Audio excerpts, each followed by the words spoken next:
So the Virginia election did not go the way of the Democrats. They're very upset about it, and we are just seeing some of the most disgusting stuff from them right now. You know, it's always the left who says, "Oh, we care about the poor, we care about the needy, the marginalized, those huddling masses who those are the bulwark of America. That's who we care about." It's unethical to go to space for humanity to progress while there are hungry still on Earth, while there is injustice still on Earth. That's what we care about. We're the left wing. We're the good guys. I mean, when Republicans try to get a simple ID as a requirement to vote, like it is for booze, like it is to get a job, to get an iPhone, and you know, to that, the left-wing response is that the average black person in America works 4 jobs, 7 days a week. His kids have polio. His wife died. His birth certificate exploded in a freak accident fire, and the KKK is hunting him down. And that's why he can't hop on a bus, sit in the DMV for 2 hours, and pay $15 for a driver's license. But then, the voting demographics for Virginia come out, and it turns out the vast majority of non-college educated white people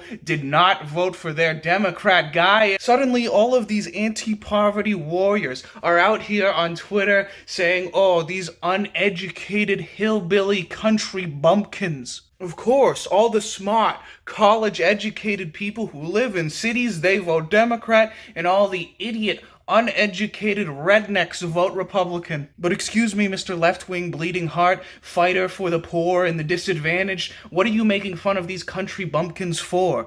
For generational poverty? For lack of education opportunities? And why do you think that these rednecks are just like so dumb that they can't get to college in the first place? Only cities have this special water which gives them smartness? And it's not just that, it's also the smug satisfaction that these, like, college-educated city bugmen get from knowing that the majority of college-educated people agree with them politically. Obviously, all the good and smart people agree with me. As a college-educated guy, just because you go to college does not mean you're smart. Even a prestigious college, which I also went to, it does not mean you're smart. I don't know how college was in the past, but right now, in the current year, 2021, college is not an intelligence filter. It is a class filter. And why do people go to college? Is it for an education? No, not anymore. No one I know who has gone to college says that it's for an education that they went. It is to get a degree, and that degree is to get a job. And that job will pay more than if you didn't have that degree, which is less and less likely these days. Also, in the current state of academia,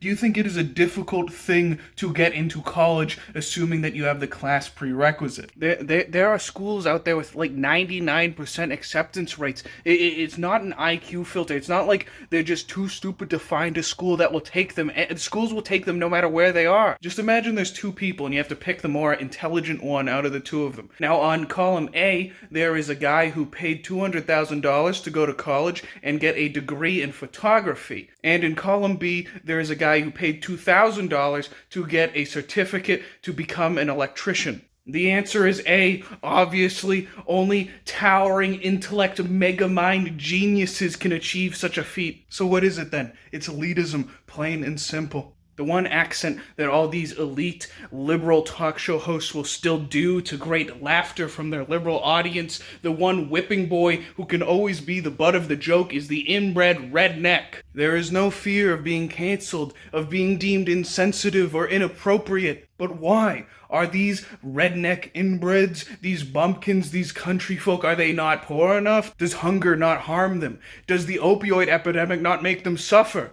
No. The issue for the bleeding heart, champion of the people, humanitarian liberal, is not that they do not suffer enough, but that they are not on the correct side. These genius intellectuals with their fancy degree that cost them $200,000, living in their studio flat in New York that their parents pay $3,000 a month for, working at McDonald's if they work at all, these liberal champions of the working class look down on the working class in reality. They are white, they are right-wing, they are Christian, they are conservative. They have no love or compassion for the Americans who are suffering. They use that as a sword and a shield. What they care about is if their people win. They are elitists. They are hypocrites. They are anti-white, anti-American. They are scum.